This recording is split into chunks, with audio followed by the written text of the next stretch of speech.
You're still listening to Inspiration 92.3, your number one family radio, where it's time for pay-per-view, where we look at stories that made it to the front page of the dailies today. We are live on Facebook at Inspiration 92.3 FM. We're also live on Instagram at Official Kafayat, and you can check the website out at www.ifm923.com. Dear Cole Gilbert. Kafayat Bakare. Why do you sound like the show? How are you doing today? I'm fine. Mr. Azosili. Let's do that giveaway. Let me just start with my weekend. How was your weekend? We'll come to that. This was perhaps one of the most important weekends in this country. Yep. But the weekend focused more on social activities than the very real things about life, survival, and the people in Northwest Nigeria, where kidnappings continued, where the bandits went to another town in Zamfara, took 60 people. Katsina was killings galore. In Kaduna, southern Kaduna erupted again in violence. But the most important thing was the scenery of social activities. It started on Friday in Abuja, in Kano. Everybody went to Kano. President Buhari went to Yola first, and then he arrived in Kano. The vice president was in Kano. The private jets in Kano were over 50. It was the wedding of the president's son, Yusuf, to his Kano bride. Everybody went there. And then Saturday was the same thing. Another big, lavish wedding in Kano. The young people had their party. Everybody played. Mayokun was there. They played the music of Naira Marley, the X-rated music of Naira Marley. Yep. And the young Fulani brides were dancing and singing it word for word. I was surprised about that because, and then his bar suffered a lot. They confined his bar to parking motor, to traffic, doing traffic at Kappa. That's what they were confined to. So it just tells you Sharia is not for everybody. It's not for everybody. Sharia is probably for the weak and poor and those trying to survive. The elites in the north don't know Sharia and they live their life and they find luxury when they want luxury and nobody disturbs them. So it was a very big wedding, and then Femi Fani-Kayode was at the wedding. Femi Fani-Kayode shook hands and even hugged Pantami that he called a terrorist devil. He hugged him and they were shaking hands. His brother. Yes, former Vice President Atiku Abubakar was in fact the father of the groom on that day. Pantami was like the priest. He was the one who gave away the bride.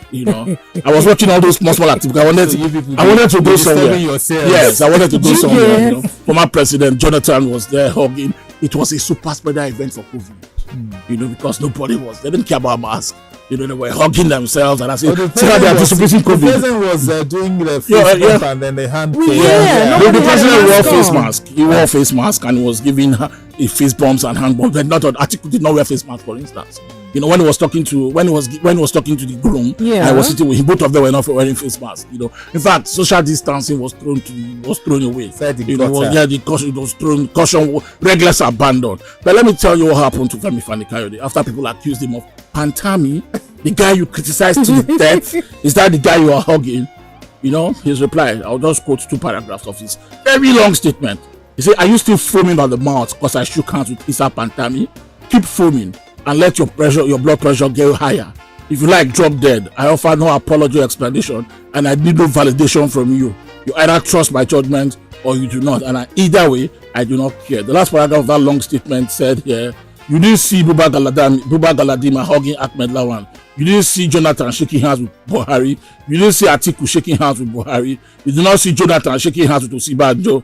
The only thing you saw was FFK and Issa Pantami shaking hands. Who do you like this?" Oh my gosh. This is how Femi Fani-Kayode replied the people who criticized him. And I remember the words of former President Olusegun Obasanjo. He said, "Femi Fani-Kayode is my boy.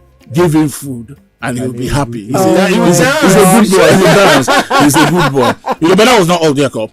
Still this weekend, there was the coronation in Delta State of the new Olu of Warri, Ogiame Atuwashe III. That was a brilliant event, cultural spectacle. And I think I enjoyed that one.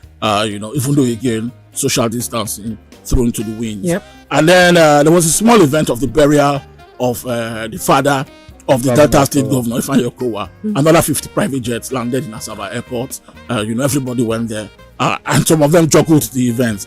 And then there was a small event in Sokoto that most people did not notice. The former governor of Sokoto State, Ali Wamako, gave away 10 of his family, his sons and daughters, in a mass wedding. 10 at once in one fell swoop. 6 of his sons and 4 others. Those 4 others are his relatives, maybe cousins.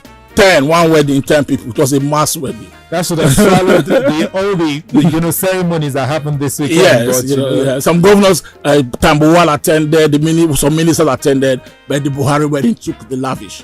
And the Buhari wedding ended yesterday with a lavish luncheon at the State House. It was a banquet, a big one. Everybody that attended in Kano attended again.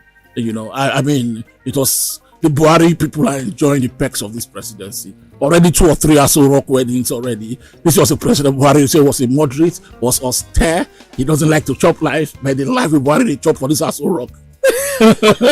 Man, I really can't. They are taking the privilege of Aso Rock and they are enjoying it to the brim. You can't deny that. President Buhari is having a fantastic life. I mean, he's in London today for medical treatment. He's back on Friday to a very lavish wedding of his son at Aso Rock from Kano to Abuja. They're having fun. And then the last event for the weekend, Chelsea. It was simple, it was easy, and we put Arsenal to the sword. Oh my God! Some people are listening now, and people like Wole Akintola. I'm sorry. My 20k remains in my pocket. Tafayat, you and your Arsenal fans, you live to fight another day. Zianko, let's turn the newspapers.